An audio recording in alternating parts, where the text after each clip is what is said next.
பின்னாடி வாங்க G, reels எடுக்கிறதுக்கு பின்னாடி வாங்க. வாங்க பின்னாடி வாங்க. நல்லா இருக்கீங்க.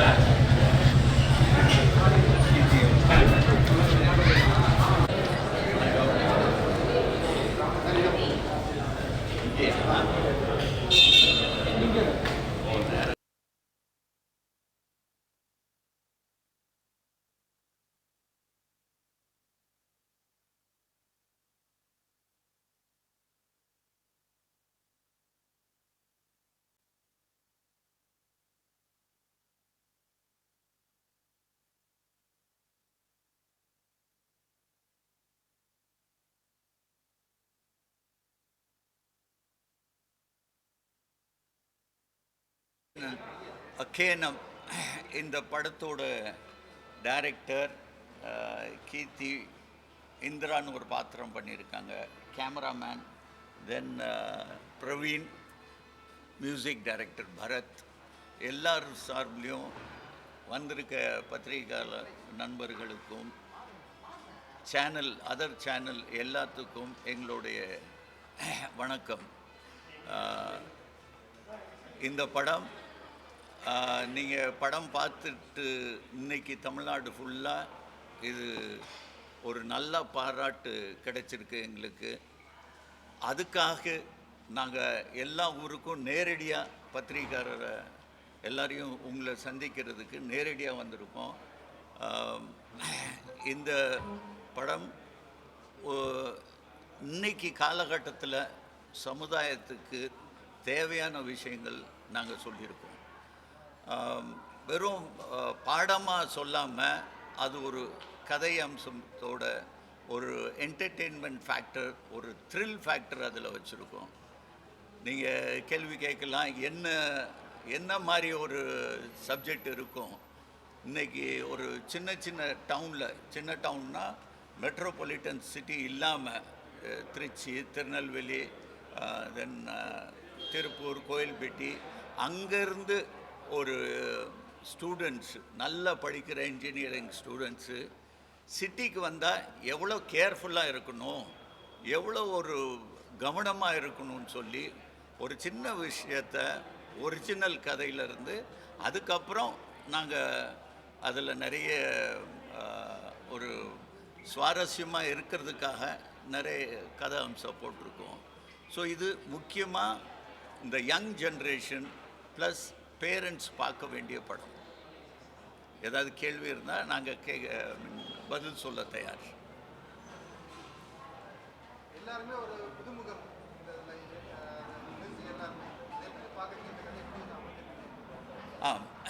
என்னன்னா எல்லாம் திறமைசாலி புதுமுகம்.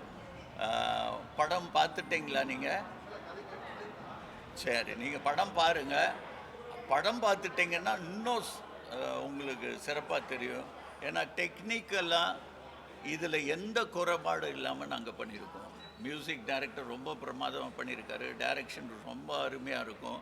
கேமராமேன், தென் எடிட்டர் புதுசு, தென் நீங்கள் பார்த்தீங்கன்னா ஆர்ட் டைரக்டர் புதுசு, காஸ்டியூம் டிசைனர் புதுசு, லிரிக் ரைட்டர் அவங்களையும் இன்ட்ரடியூஸ் பண்ணியிருக்கோம். சிங்கர் புதுசு, ஃபஸ்ட் டைம் சிங்கர். அது இல்லாமல் நமக்கு டிசைன் பண்ணுறவர் கூட இதில் புது யங்ஸ்டர். ஸோ இந்த மாதிரி யங்ஸ்டர் நான் அந்த காலகட்டத்தில் ஊமை விழிகள் காலத்தில் எல்லோரும் நாங்கள் ஒன்றா வந்தோம். அதே மாதிரி இந்த டீம் எனக்கு ரொம்ப பிடிச்சிச்சு. ரொம்ப திறமைசாலி, ரொம்ப ஹார்ட் ஒர்க்கிங், ரொம்ப சின்சியர். ஸோ அந்த சின்சியரிட்டிக்கு இன்றைக்கி ஜனங்க பரிசு கொடுத்துருக்காங்கன்னா நன்றி சொல்ல வந்திருக்கோம். அது இல்லாமல் இதை இன்னும் கொஞ்சம் நீங்கள் ப்ரமோட் பண்ணிங்கன்னா படம் பார்க்குறதுக்கு ஒரு ஒரு பெரிய ஹெல்ப்பாக இருக்கும் எங்களுக்கு இந்த படம். யங்ஸ்டர்ஸ்க்கு நம்ம ஒரு வழி கொடுத்து தானே ஆகணும். ஸோ நான் திரைக்கதை இதில் எழுதியிருக்கேன். ஸ்க்ரீன் ப்ளே மட்டும்தான் நம்மது. மீதி எல்லாமே யங்ஸ்டர்ஸ் ரொம்ப இதை மானிட்டர் பண்ண ஒரு வாத்தியாராக இருந்தார்னு வச்சுக்கோங்களேன். பட் இவங்க சூப்பர் ஸ்டூடெண்ட்ஸ், அதில் குறைபாடே இல்லை.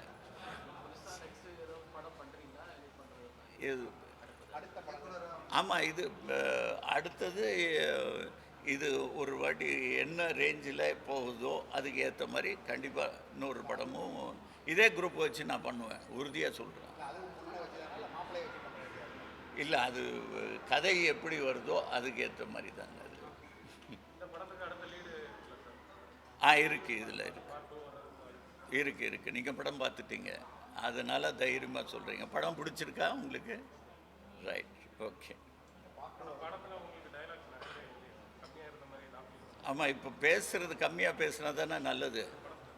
இல்லை, வாழ்க்கையிலையும் அப்படி தானே. வீட்டில் நிறைய பேசுவீங்களோ?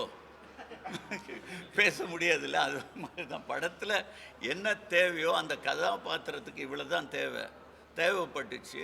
டைரக்டர் சொன்னார், அது அப்படியே கடைப்பிடிச்சிருக்கு.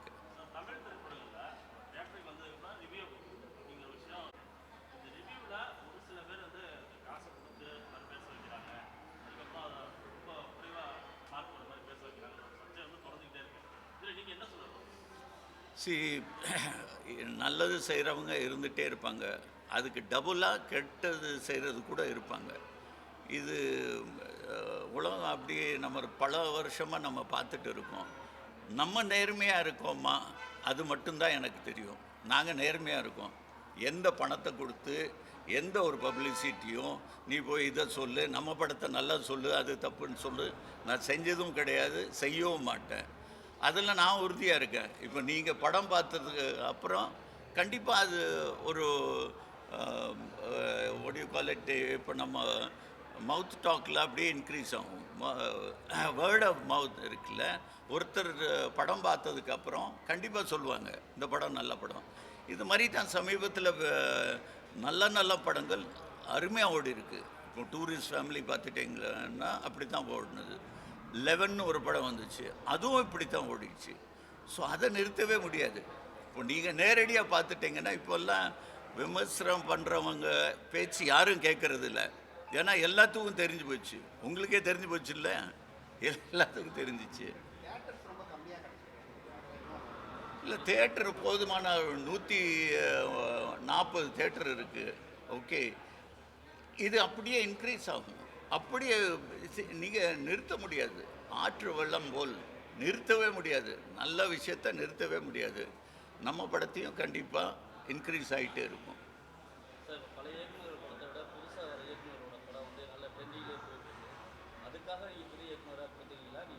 கதைக்காக தான் பண்ணியிருக்கோம்.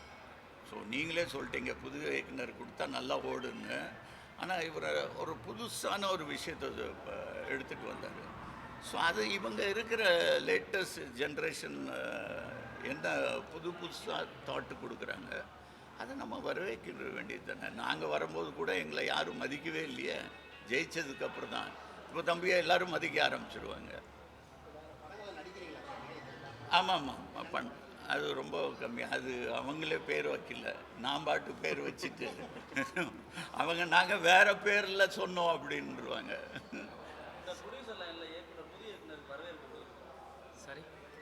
ப்ரொடியூசர்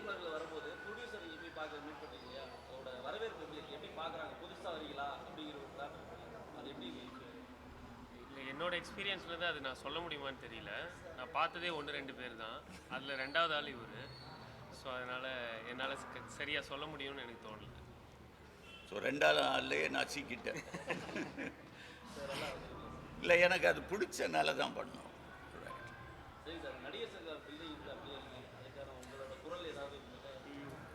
யார் இருக்காங்க நடிகர் சங்கத்தை பற்றி பேசுகிறதுக்கு? யாருமே இல்லையே. இல்லை, நடிகர் சங்கத்தை பற்றி நம்ம படத்தை பற்றி பேசுங்க, பொதுவாக எது வேணால் பேசுங்க. நடிகர் சங்கத்தை பற்றி நம்ம போய் என்ன கருத்து சொல்கிறோம்? அதுவும் இந்த நேரத்தில் எங்கேயாவது லைட்டாக பற்ற வைக்கணும்னு பார்க்குறீங்க, அது நடக்காது. அது அவங்க தான் சொல்லுவாங்க. அடுத்தது 2 கதையில் ஒர்க் பண்ணிட்டு இருக்கேன். நான் ப்ரீ ப்ரொடக்ஷன் போயிட்டு இருக்கு. அது அனௌன்ஸ்மெண்ட் வரும். அப்பாவோட கடை. இந்த படத்தை ஆக்ஷன்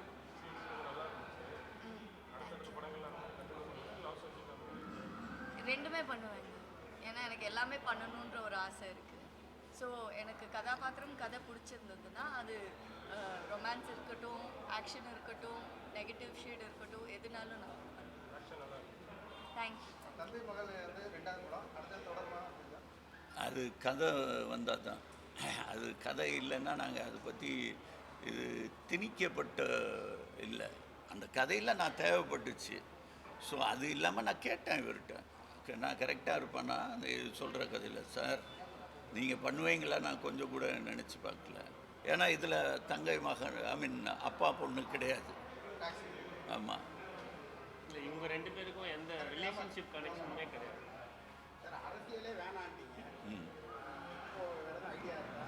அது இப்போ நேற்று வரைக்கும் வேண்டான்னு சொன்னேன். நாளைக்கு வந்தால் நீங்கள் வேண்டான்னு சொல்லிடுவீங்களா? அது எனக்கு தெரியாதுப்பா, அது எனக்கு தெரியாது. இல்லைங்க, நான் யாருக்கும் எதுவுமே ஆமாம் இல்லை, நான் யாரை பற்றி இப்போ சிந்திக்கவே இல்லை. ஸோ ஆமாம், இப்போ அரசியல் யோசிக்கவே இல்லை. அது ஏதாவது நம்ம எதுலேயும் குதிக்கிறது இல்லை. பின்னால் எவனோ ஒருத்தன் தள்ளிடுறான்.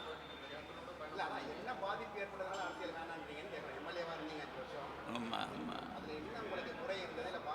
இல்லை அது ரொம்ப ரொம்ப டஃப் ஜாப். ஏன்னா டெய்லி ஏதாவது ஒன்று புதுசாக போய் சொல்லணும், அது நம்மளால் முடியாது.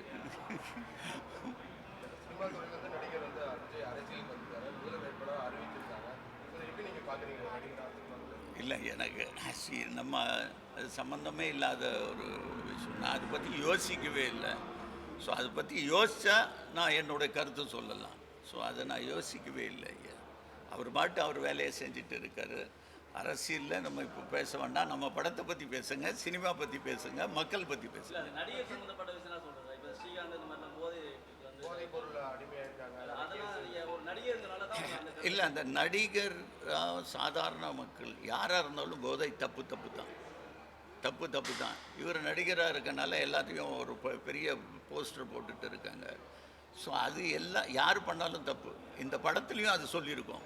ஸோ படத்துலேயும் நாங்கள் எல்லாத்தையும் லிங்க் பண்ணியிருக்கோம். இதில் எல்லா இடத்துலையும் லைட்டாக தொட்டிருக்கோம். நீங்கள் பாருங்கள் படம் தொட்டிருக்கோமா இல்லையா, நீங்கள் பார்த்துருக்கீங்கல்ல. துப்பாக்கி கலாச்சாரம்னு சொல்லியிருக்கோம், இதுவும் சொல்லியிருக்கோம், எல்லாத்தையும் சொல்லியிருக்கோம்.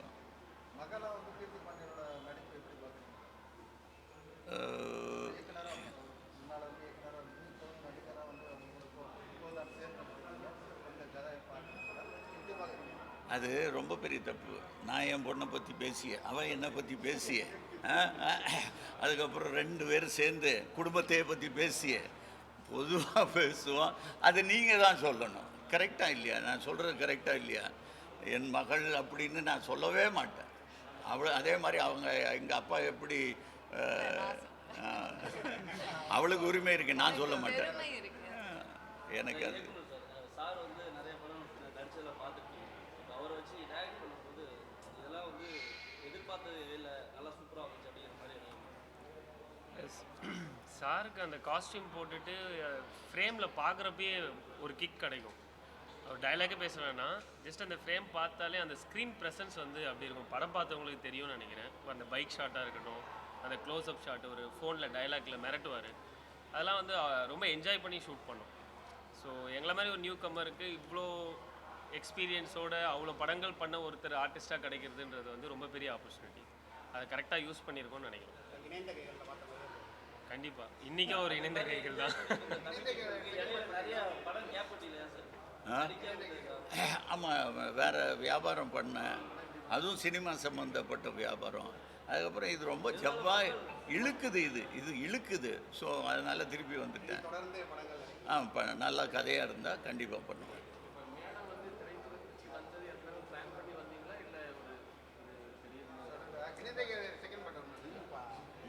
நான் திரைக்கு வந்தது பிளான் பண்ணிட்டு வந்தேன். திரைக்கு முன்னாடி நான் மேடை நாடகம் நிறைய பண்ணிட்டு இருந்தேன். ஸோ அந்த சமயத்தில் எனக்கு என்னோட ஃபோட்டோஸ் பார்த்து நிறைய பேர் ஆடிஷன்ஸ்க்கெல்லாம் கூப்பிட்டாங்க. அந்த டைமில் நானும் வந்து பண்ணி ஆடிஷன்ஸ் பண்ணி அப்படி ஒரு டிரான்சிஷன் நடந்தது தான். ஒரு கட்டம் போட்டு பிளான் போட்டு இதுதான் ஃபஸ்ட்டு இது செகண்ட் அப்படின்னு வரல. எனக்கு இப்போ பர்ஃபார்மன்ஸ் ரொம்ப பிடிக்கும். ஸோ மேடையில் நான் இப்போ 2015 பண்ணிகிட்ருக்கேன். ஸோ நிறைய நாடகம் பண்ணியிருக்கேன். அது அப்படியே சினிமாவும் டிரான்சிஷன் ஆகிடுச்சு. இதுவும் பிடிச்சிருக்கு. என்ன படிச்சிருக்கேன்? டிகிரி முடிச்சிருக்கேங்க. எலக்ட்ரானிக் மீடியா, அதுதானே? BSc electronic media. அது மீடியா, அது வந்து மீடியா ஸ்டடீஸ். ஒரு படம் தயாரிக்கிறது, ஃபிலிம் மேக்கிங் பற்றி இருக்கு. வேறு ஏதாவது அவர் ஏதோ இணைந்த கைகள் கேட்குற வாட்டி பார்த்துருப்பீங்க, அதுவும் இந்த தேட்டரில் பார்த்துருப்பீங்க. ராம்கி என்கிட்ட சொல்லிகிட்டே இருக்கான், ஏதாவது பண்ணுவோண்டா 2 பேரும் சேர்ந்து பண்ண. ஆமாம் ஆமாம் ஆமாம். ஓ நீ பிரபாகர் ஆமாம் மணப்பாறை. ஆமாம் அவர் தவறிட்டார்ல அவர். எனக்கு நல்லா தெரியுமே மணப்பாறை. என்னத்த கேட்க, இந்த வயசில் இப்படி ஓடி ஆடி ஜம்ப் பண்ணுறதுன்னா கஷ்டம் தானே. அது வேறு ரூபத்தில் பண்ணான். சும்மா இதிலே நான் பார்த்தீங்கன்னா என்ன இந்த வயசில் ஆக்ஷன் பண்ண முடியுமோ அதுதான் பண்ணியிருப்போம். சும்மா அடித்தோடனே பறந்து விழுறது எல்லாம் பண்ணலை. இல்லை நான் பறந்து போய் அடிக்கலை. ஓகே ஓகே ஐயா.